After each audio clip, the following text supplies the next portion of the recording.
نحمده ونصلي على رسوله الكريم اما بعد فاعوذ بالله من الشيطان الرجيم بسم الله الرحمن الرحيم رب اشرح لي صدري ويسر لي امري واحلل عقدة من لساني يفقهوا قولي.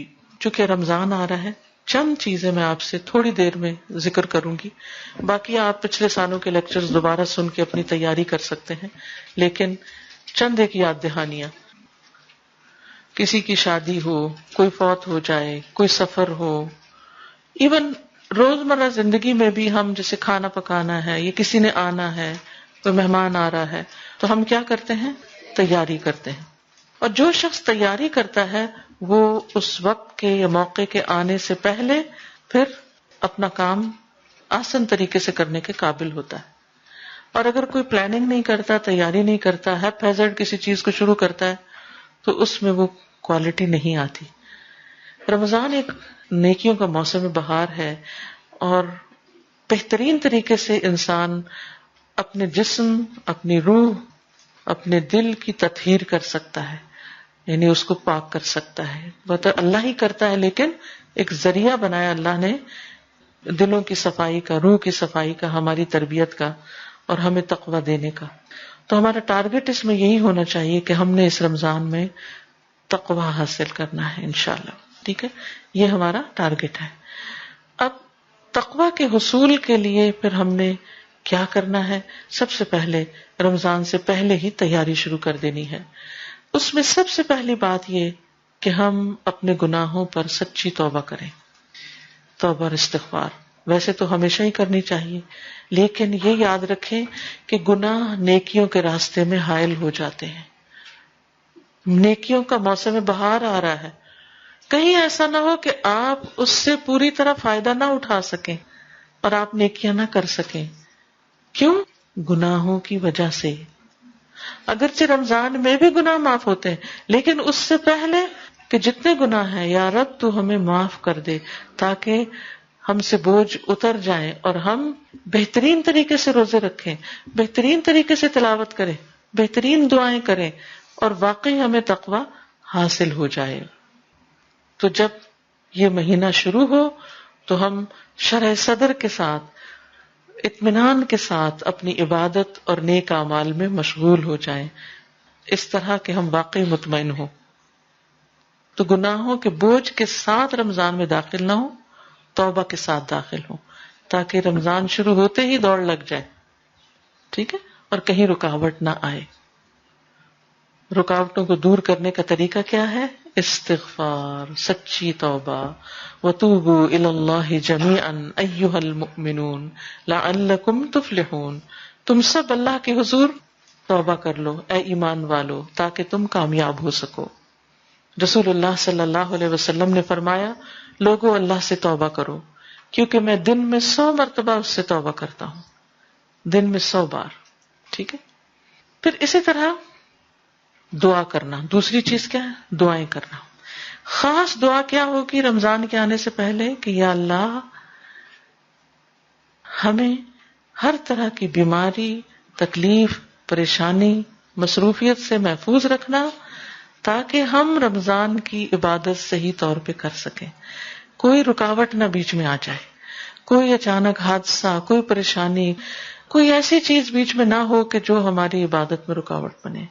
کیونکہ بعض اوقات آپ دیکھیے کہ آپ کی بڑی تیاری ہوتی ہے کام کرنے کی، اچانک آپ خود بیمار ہو جاتے ہیں یا گھر والوں میں سے کوئی بیمار ہو جاتا ہے، تو پھر کیا ہوتا ہے؟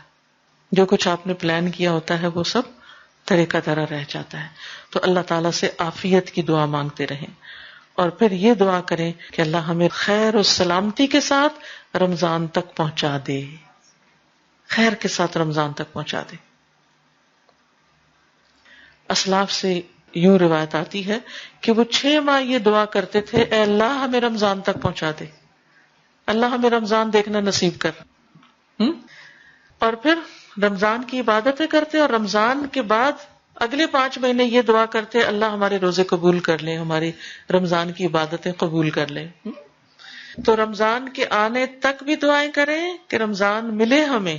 کتنے ہی لوگ ایسے ہیں جو پچھلے رمضان میں تھے اور آج دنیا میں نہیں ہے. ہر ایک کسی نہ کسی کو ضرور جانتا ہوگا جس کی اس سال میں ڈیتھ ہوئی. آپ کے عزیز قریب ترین پیارے. ہمیں نہیں معلوم ہم دنیا سے کب چلے جائیں، تو اللہ تعالیٰ سے دعا کرنی چاہیے کہ اللہ تعالیٰ ہمیں اپنی اطاعت کے کاموں، اپنی عبادت کے لیے ہماری مدد فرمائے اور ہمیں اس کے لیے قبول کر لے. تیسری چیز، اس مہینے کا خوشی سے استقبال کرنا، اس کے بارے میں سوچ کر خوش ہونا، کیونکہ رمضان گرمیوں میں آ رہا ہے، جون میں آ رہا ہے، عین گرمی کی شدت کا مہینہ.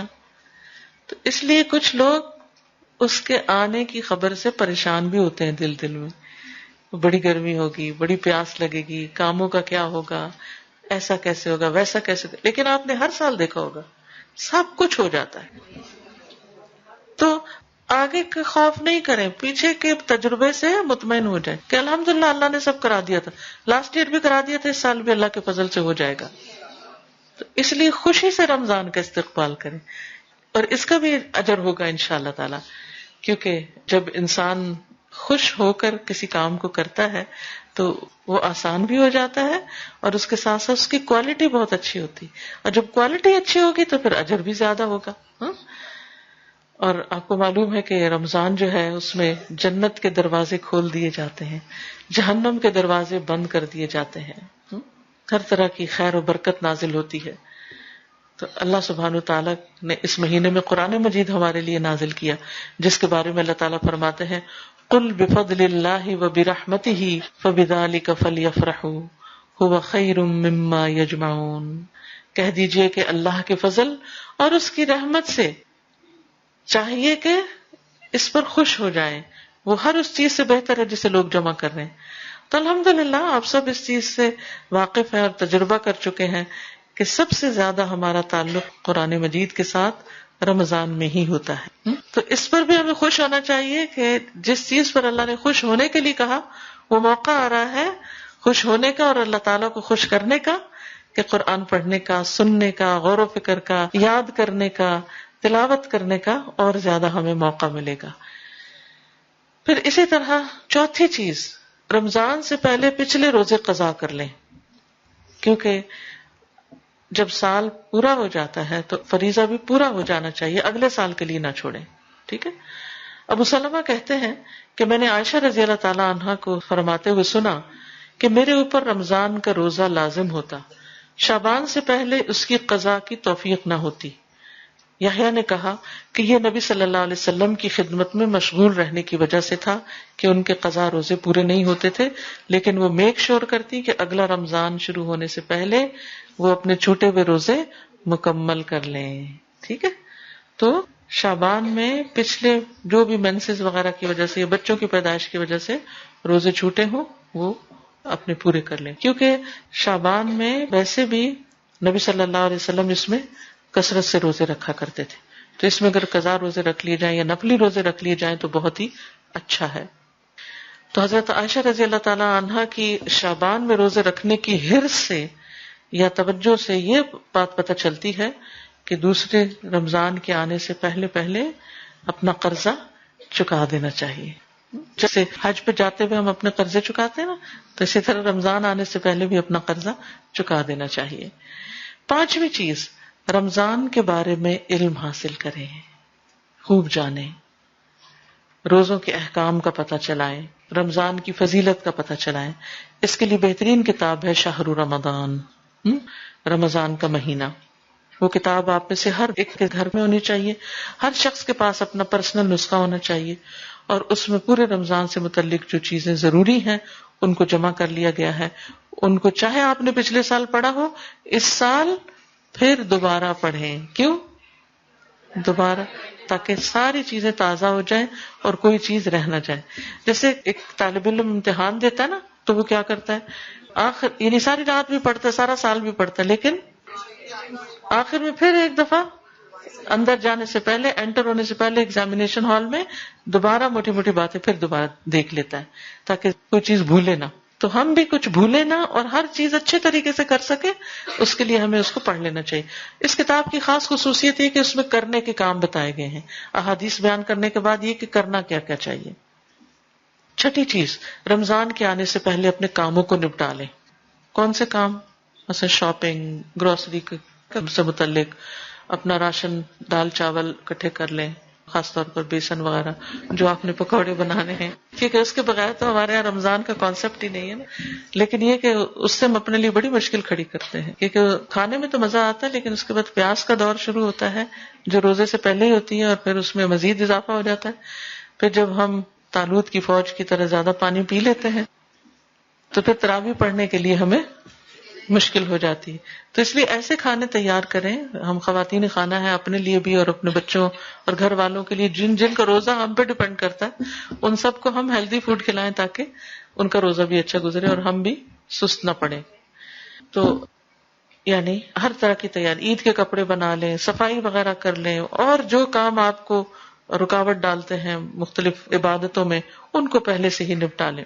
7ویں چیز، گھر والوں کو، دوستوں کو، اپنے آس پاس کے لوگوں کو رمضان کے احکام بتائیں. یعنی اگر آپ قرآن پڑھی ہوئی ہیں، خاص طور پر درس دینا جانتی ہیں، تو اپنے قریبی حلقوں میں کچھ نہ کچھ اس کی تعلیم دیں. یعنی اپنے گھر میں خاص طور پر اپنے بچوں کو لے کر کیا کریں، وہ کتاب ان کے ساتھ بھی بیٹھ کے پڑھیں، ان کو احکام بتائیں. اور باقی لوگوں کو آپ کتابیں دے سکتے ہیں، جیسے یہاں پر اجازت نہیں ہے اور گھر میں درس کرنے کی، تو ایسا کام نہ کریں جو لا آف لینڈ کے خلاف ہو. لیکن آپ کیا کر سکتے ہیں کہ لوگوں کو کتابیں دے سکتے ہیں کہ جس سے وہ اپنے خود پڑھ کے، اپنے بچوں کے ساتھ پڑھ کے اس کی دہرائی کر لیں. ٹھیک ہے. پھر اسی طرح رمضان اور رمضان سے متعلقہ اور جتنی بھی کتابیں ہوں، یعنی یہ شہر رمضان کے علاوہ دعاؤں کی کتابیں جیسے قرآنی اور مسنون دعائیں ہیں، یا کنستین ہے، دعا کیجئے کتاب ہے، اور اسی طرح صدقہ خیرات سے متعلق، بہت سے لوگ زکوٰۃ نکالتے ہیں تو زکوٰۃ سے متعلق یا باقی جو بھی چیزیں ہیں آپ کے کرنے کی، ان سے متعلق کتابیں خاص طور پر خرید کر خود بھی پڑھیں، دوستوں کو بھی دیں، اور مسجدوں کے مثلاً امام یا ایسے لوگ جو کمیونٹی میں کام کرتے ہیں ان کو بھی بطور تحفہ دیں، تاکہ وہ لوگ پڑھ کر پھر آگے لوگوں کو بتا سکیں. کیونکہ بعض اوقات ان لوگوں کو، یہاں کی بات میں نہیں کری لیکن آپ نے دیکھا ہوگا بیک ہوم انڈیا پاکستان وغیرہ میں عموماً بعض مساجد ایسی ہوتی ہیں کہ جس میں جو امام ہوتے ہیں وہ حافظ ہوتے ہیں بس. تو حافظ، ان کو قرآن تو پورا زبانی یاد ہوتا ہے لیکن مسائل وغیرہ کا پتہ نہیں ہوتا. پھر لوگ رمضان کے مہینے میں آ کے طرح طرح کے مسئلے پوچھتے ہیں، تو پھر اس سے کیا ہوتا ہے کہ وہ بتا نہیں پاتے، یا بعض اوقات یعنی کہ درست رہنمائی نہیں ہو سکتی. تو ایسی جگہوں پر کتابیں پہنچانے کا اہتمام کریں. یہ صدقہ جاریہ کی بہترین قسم ہوگی. جو بھی پڑھے گا یا آپ کی کتاب سے سنے گا، وہ جو عمل کرے گا وہ سارا ثواب آپ کو بھی ملے گا. اس کے علاوہ بھی راشن وغیرہ کی تقسیم کریں. یعنی غریبوں میں کھانا وغیرہ، اگر یا تو رمضان میں روزانہ افطاری بھیجنے کا اگر آپ اہتمام کر سکتی ہیں تو ٹھیک، اگر نہیں تو سوکھا راشن جو ہے وہ آپ غریبوں میں بانٹیں. اور اگر آپ کے نزدیک کوئی غریب نہیں رہتا تو جو لوگ یہ کام کر رہے ہیں ان کو آپ اپنے حصے کا یعنی کہ کنٹریبیوشن دے سکتے ہیں کہ وہ لوگ آگے غریبوں میں راشن دیں. کیونکہ یہ شہر المواسات ہے، ہمدردی کا مہینہ ہے، تو اس میں انسان کو صدقہ خیرات بھی خوب کرنا چاہیے. لیکن بعض اوقات ہم رمضان کا انتظار کرتے رہتے ہیں کہ رمضان شروع ہوگا تو صدقہ کریں گے. اب ہوتا کیا ہے کہ جو بیچارے غریب لوگ ہوتے ہیں وہ بعض اوقات آدھا رمضان گزر جاتا ہے اور ان تک چیز نہیں پہنچتی. تو اگر آپ ان کو کپڑا دینا چاہتے ہیں یا راشن دینا چاہتے ہیں یا کچھ بھی کرنا چاہتے ہیں تو ایسے کام بھی شعبان میں ہی نمٹانے کی کوشش کریں.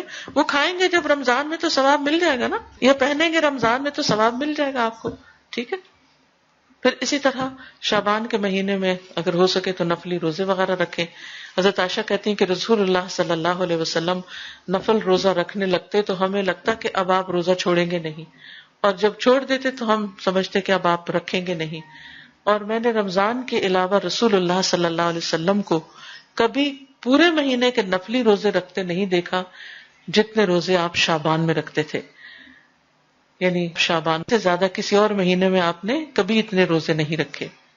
اسامہ بن زید کہتے ہیں میں نے عرض کیا، اے اللہ کے رسول صلی اللہ علیہ وسلم، میں نے آپ کو کسی مہینے میں اتنے روزے رکھتے نہیں دیکھا جتنے آپ شعبان میں رکھتے ہیں.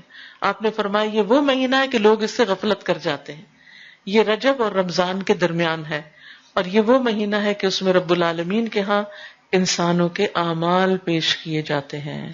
یعنی ہمارے اعمال اللہ تعالیٰ کے سامنے پیش کیے جاتے ہیں، اور میں چاہتا ہوں کہ جب میرا عمل پیش ہو تو میں روزے سے ہوں. تو اس سے شعبان کے روزوں کی حکمت پتہ چلتی ہے کہ اس مہینے میں روزے رکھنے کی حکمت کیا ہے، کہ اعمال کی پیشی ہوتی ہے. اور بعض علماء یہ کہتے ہیں کہ رمضان کے روزے فرض ہیں، تو شعبان میں آپ سنت روزے رکھتے ہیں، نفل روزے رکھتے ہیں، جو ایسے ہی ہے جیسے فرض نماز پڑھنے سے پہلے آپ کیا پڑھ رہے ہوتے ہیں، سنتیں پڑھ رہے ہوتے ہیں. ٹھیک ہے. اور 10ویں چیز ہے قرآن کی تلاوت. شعبان میں کیا کرنا ہے؟ قرآن کی تلاوت عام مہینوں سے زیادہ. میک شور کہ اگر جتنی آپ روزانہ روٹین میں کرتے ہیں اس کو بڑھا لیجئے لازمی طور پر. سلمہ بن کہیل کہتے ہیں کہ شعبان کے مہینے کو قرات کا مہینہ کہا جاتا ہے. یہ کیا ہے؟ شہر القراءہ، قرات کا مہینہ، اس میں قرآن زیادہ پڑھا جائے. عامر بن وقاص کے بارے میں آتا ہے کہ جب شعبان کا مہینہ شروع ہوتا تو اپنی دکان بند کر دیتے اور قرآن کی تلاوت کے لیے فارغ ہو جاتے. تو بہت سے لوگ شعبان کی فضیلت سے غافل رہتے ہیں. وہ رمضان کو تو لک فارورڈ کرتے ہیں، اس کی تو تیاری کرتے رہتے ہیں، اور مادی تیاری تو کرتے رہتے ہیں کہ چیزیں خرید لیں، کپڑے خرید لیں، عید کے کپڑے سلوا لیں وغیرہ وغیرہ، لیکن اس سے غافل ہو جاتے ہیں، یعنی قرآن اور نفلی روزوں سے. ابو بکر بلخی کہتے ہیں کہ ماہ رجب کھیتی لگانے کا مہینہ ہے. رجب کھیتی لگانے کا مہینہ ہے، شعبان کھیتی کو پانی لگانے کا مہینہ ہے، اور رمضان کھیتی کاٹنے کا مہینہ ہے. ان کا یہ بھی کہنا ہے کہ ماہ رجب کی مثال ہوا جیسی ہے کہ ہوا چلتی ہے پہلے، شعبان کی مثال بادلوں جیسی ہے کہ پہلے ہوا چلتی پھر بادل آ جاتے ہیں، اور رمضان کی مثال بارش جیسی ہے. اور جس نے ماہ رجب میں نہ تو کھیتی بوئی نہ شعبان میں کھیتی کو پانی لگایا تو وہ رمضان میں کھیتی کیسے کاٹے گا؟ گویا کسی کام کے کرنے سے پہلے اگر آپ نے تیاری ہی نہیں کی، پلاننگ ہی نہیں کی، تو جب کام سر پہ پڑے گا تو اس وقت آپ وہ کام اچھے طریقے سے کر نہیں سکتے، رمضان کے مہینے سے بھرپور فائدہ اٹھا نہیں سکتے. تو اللہ تعالیٰ سے دعا ہے کہ اللہ تعالیٰ ہمیں رمضان سے بھرپور فائدہ اٹھانے کی توفیق عطا فرمائے. وآخر دعوانا ان الحمد للہ رب العالمین. سبحانک اللہم وبحمدک، اشہد ان لا الہ الا انت، استغفرک واتوب الیک. جزاکم اللہ خیرا. السلام علیکم ورحمۃ اللہ وبرکاتہ.